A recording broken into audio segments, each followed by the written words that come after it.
Olá pessoal, espero que todos estejam bem. Agora aqui a gente vai comentar um pouco das questões sobre bioquímica, enfatizando que a bioquímica é o estudo dos compostos químicos, inorgânicos e orgânicos. Nós vamos dar um foco aqui nas questões associadas aos compostos orgânicos, onde a gente tem os carboidratos, as proteínas, os lipídios, vitaminas e ácidos nucleicos. A gente vai tentar focar nesses compostos orgânicos, que são aqueles que mais a gente vê a nível de itens de Enem, certo? E no trajeto da explicação das questões, a gente também vai estar aqui revisitando alguns pontos importantes de cada um desses compostos, certo? Então vamos lá. Nós temos aí a primeira questão que diz assim. Aí um ponto interessante, a escolha dos itens que eu fiz não necessariamente são do Enem, mas são itens que seguem um padrão muito parecido com a proposta do Enem, certo? Até para a gente poder trilhar esse caminho agora, essa reta final, da melhor forma possível, de forma a concretizar o aprendizado de vocês a nível de questões, tá? Na primeira diz assim: o médico, ao atender seu paciente, viu a necessidade de aumentar na dieta desse paciente a ingestão de aminoácidos e diminuir a quantidade de alimentos energéticos. Assim, o paciente deve modificar sua dieta, aumentando e diminuindo respectivamente. No contexto aqui, o que nós podemos observar é que ele cita aminoácidos e alimentos energéticos. Aminoácidos, gente, você precisa lembrar e não pode esquecer que são compostos orgânicos monômeros. O que isso significa? São moléculas formadoras das proteínas nessa ocasião. Já em se tratando dos compostos energéticos, a gente tem três tipos de reserva. Primeira, carboidratos, no caso ali a glicose. Por que a glicose? Porque ela é solúvel em água, então é a primeira escolha do nosso organismo para o fornecimento de energia. Segundo, lipídios. Não esquecer que apesar dos lipídios serem insolúveis em água, a nível de energia eles têm muito mais energia que os carboidratos. Porém, em se tratando de fornecimento imediato de energia, nós vamos ter a utilização da glicose. Beleza? E o terceiro, que seria quem? As proteínas. Então, se a gente for analisar a nível de fornecimento energético, o principal é justamente os carboidratos. Então, quais seriam, né? O paciente deve modificar sua dieta aumentando e diminuindo o quê? Se ele quer ingestão de aminoácidos, então tem que ser proteína, que é o monômero do polímero proteína. O polímero é a macromolécula, o monômero é a micromolécula. Por que é importante sabermos esses termos? Porque eles já apareceram a nível de Enem. São termos técnicos associados à bioquímica celular, tá bom? E diminuindo, eu vou ter que diminuir aquele que é mais energético, que é aquela primeira fonte de energia para o nosso organismo, que são os carboidratos. Então a alternativa correta que nós vamos ter aqui é a letra B de bola. Certinho? Vamos lá então para a segunda questão. Na segunda questão ele fala assim: fundamentais para regular o metabolismo celular, as enzimas. Poxa, Henrique, o que que eu preciso lembrar de enzima? Eu lembro, inclusive, né, na química, que as enzimas são muito citadas porque elas são catalisadores. O que que são catalisadores? São moléculas que aceleram reações químicas. E lá na cinética química você aprende que, além disso, elas têm uma característica importante. Elas diminuem a energia necessária para que a reação aconteça. Certinho? E as enzimas são compostos orgânicos, a maioria são compostos proteicos, que aceleram reações químicas, diminuindo a energia necessária para que uma reação aconteça. Como assim? Bora para um exemplo real. Eu posso digerir a proteína lá no meu estômago, só que a digestão da proteína ela vai demorar muito. O que eu posso facilitar para digerir rapidamente e poder absorver esse aminoácido para formar minhas proteínas. Utilizar uma proteína que degrade, né, esta outra proteína. Que proteína vai estimular a degradação, vai acelerar a reação? As enzimas, que no caso a nível de estômago são as pepsinas. Ok? Então vamos lá. Sobre esses reguladores, pode-se dizer que sofrem desnaturação em temperatura elevada, fenômeno que resulta em moléculas mais eficazes? Não. Se eu vou desnaturar, eu vou degradar. Então, eu vou destruir a estrutura. Desnaturação é a destruição da molécula, certo? E isso não pode acontecer. Eu preciso da enzima para ela poder acelerar uma reação química. B de bola. São inespecíficas? Não, elas são altamente específicas. Tanto é que, por exemplo, eu tenho, vamos dar um outro exemplo em relação ao nosso sistema digestivo, que é um ponto importante a nível de Enem. Geralmente, bioquímica vem atrelado aos sistemas humanos. Se eu tiver a enzima pitialina, que é a que degrada amido na boca, eu não vou ter ação dela no estômago.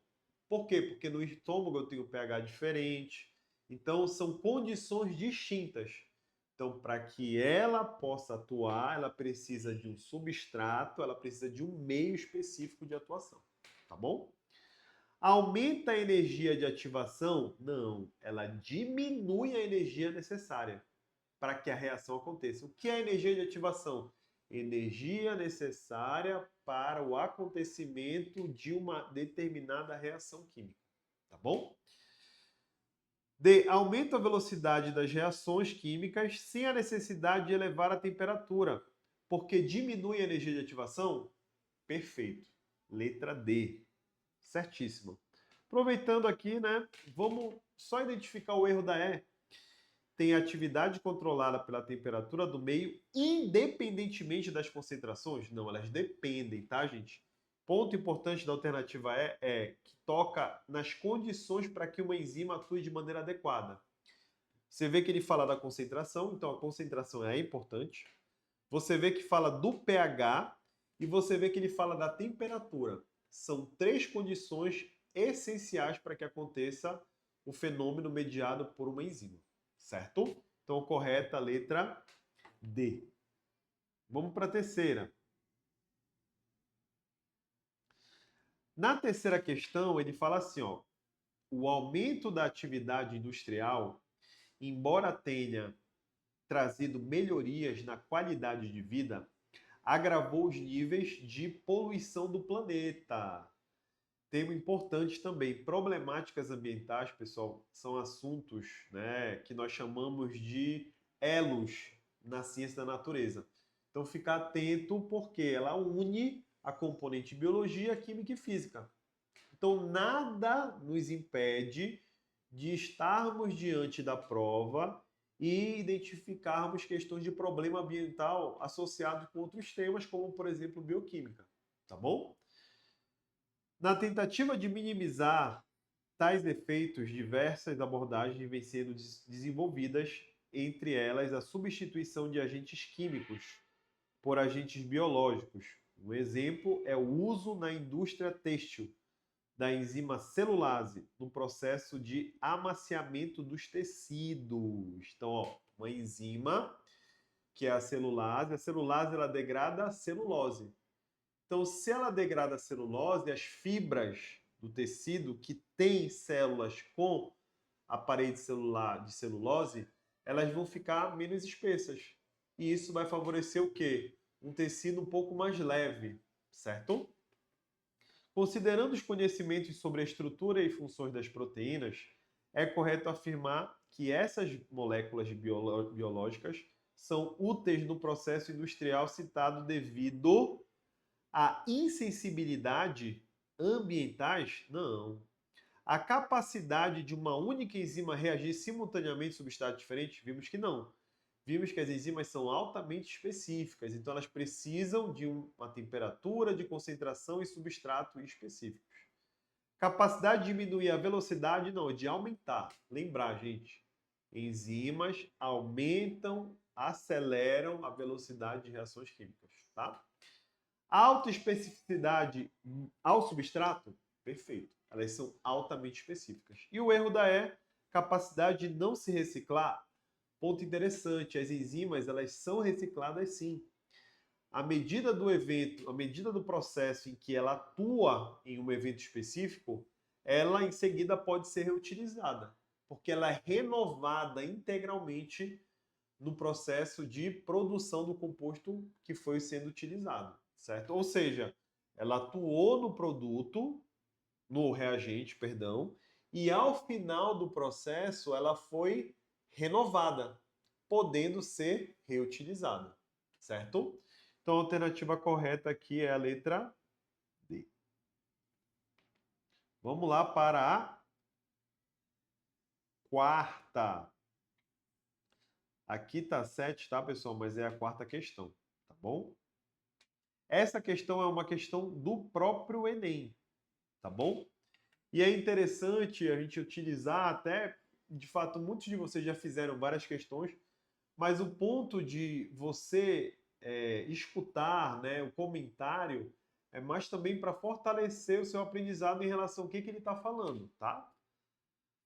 Ele diz assim: na embalagem de um antibiótico encontra-se uma bula que, entre outras informações, explica a ação do remédio do seguinte modo: o medicamento atua por inibição na síntese proteica de bactérias. Então, ó, o antibiótico ele vai impedir a síntese de proteína nas bactérias. E aí, onde é que ele vai atuar? Aí eu tenho que pensar, poxa, proteínas são formadas por aminoácidos, mas onde as proteínas são produzidas? Aí você vai lembrar que elas são produzidas a nível celular no citoplasma, por meio da síntese de proteínas no processo de tradução, aonde a gente vai ter a molécula de RNA mensageiro e as proteínas conectando os aminoácidos de acordo com as trincas do RNA mensageiro, tá bom? Letra A, impede a fotossíntese realizada pelas bactérias? Não tem relação com fotossíntese, né? Altera a informação genética? Não, porque ele está falando que o medicamento inibe a síntese de proteína. Dissolve as membranas das bactérias responsáveis pela doença, o que dificulta o transporte de nutrientes e provoca a morte delas?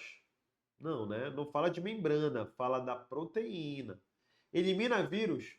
Principalmente não. Por quê? Porque nem vírus ele está falando, ele está falando de bactérias. E outra, antibióticos, pessoal, eles são contra bactérias, certo? Qualquer antibiótico são medicamentos para tratamento de bactérias. E interromper a produção de proteínas, já que inibe a síntese de proteínas, causadoras da doença, bactérias causadoras da doença, o que impede sua multiplicação pelo bloqueio das funções vitais. Porque se eu bloqueio a produção de proteínas da bactéria, o que eu vou estar bloqueando? A produção de proteínas que mantêm a estrutura de bactéria. As suas enzimas, membrana plasmática, proteínas que atuam na multiplicação do material genético, certo? Então a alternativa correta aí é a letra E. Beleza? Vamos lá para... Aí finalizamos. Vamos aproveitar esse finalzinho para a gente poder resgatar os melhores momentos e o que é importante dessas questões que nós resolvemos. O que a gente tem que levar para o Enem e não esquecer para a gente poder ter um sucesso lá caso apareça algo sobre bioquímica celular. Em se tratando, por exemplo, das proteínas, nós precisamos lembrar que as proteínas, elas são constituídas por aminoácidos. Então, elas são formadas por aminoácidos. Beleza? E esses aminoácidos, eles são conhecidos como monômeros celulares. Então, eles formam um polímero que é quem? que é a proteína. Sobre as proteínas, pontos importantes que as questões gostam de trabalhar, suas funções. Lembrar que as proteínas, elas têm funções, como nós vimos, catalisadoras, ou seja, elas aceleram reações químicas. Lembrar que as proteínas, elas têm função estrutural, como por exemplo, a queratina, que compõe os nossos pelos e cabelos. Lembrar que nós temos as proteínas com função hormonal. Aí aqui um ponto interessante, tá, gente? É lembrar que a maioria dos hormônios são proteicos. Aqui alguns importantes, FSH, LH, que atuam no contexto da regulação hormonal a nível de sistema reprodutor. Lembrar de hormônios como hormônio do crescimento, GH, assim como a insulina, que são produzidos hoje pelo advento biotecnológico das enzimas de restrição, utilizando as enzimas de restrição na engenharia genética, junto com as enzimas DNA ligase, junto com as estruturas, os vetores chamados de plasmídios, certo? Ou vírus. Então, lembrar desse contexto que é importante, tá? Outro ponto relevante é você também lembrar que as proteínas podem sim ter um valor energético, porém elas são consideradas a nossa terceira reserva, somente utilizadas em situações extremas, ok? Outro ponto importante é lembrar dos carboidratos. Os carboidratos, pessoal, eles já são moléculas que têm os seus monômeros, as suas unidades formadoras, a glicose. Lembrar que os carboidratos são considerados a nossa primeira reserva energética. E o que isso impacta no nosso desenvolvimento é que elas são utilizadas como primeira escolha no nosso organismo, para manutenção do nosso organismo, certo? Além disso, nós temos uma classificação que são os polissacarídeos. Os polissacarídeos, eles podem ser divididos em dois grandes grupos. Eles podem ser estruturais, ou seja, formando a estrutura das células, ou eles podem ser energéticos. O que isso quer dizer? Utilizados como fonte de energia. Estrutural, nós temos a celulose nos vegetais e nós temos a quitina nos fungos e na parede e no exoesqueleto. Então, parede celular dos fungos, quitina, e no exoesqueleto dos artrópodes, como insetos, aracnídeos e crustáceos, ele é utilizado como o ingrediente dessa armadura desses animais. Já a energética, nós temos o amido, como uma reserva energética dos vegetais, e o glicogênio, que é a reserva energética dos fungos e a nossa reserva energética também. Certo? Então, assim, é importante você ficar ligado nesses compostos orgânicos. Por quê? Porque eles têm uma repercussão muito grande a nível de Enem. Lembrar que dentro da bioquímica eu vou ter dois grupos, água e sais minerais, que são inorgânicos, e nós vamos ter os compostos orgânicos, carboidratos, que são muito relevantes a nível de questões, lipídios, proteínas, que também têm uma elevada incidência, certo? Vitaminas e os ácidos nucleicos, ok? Em outro momento falaremos dos demais compostos. Até a próxima.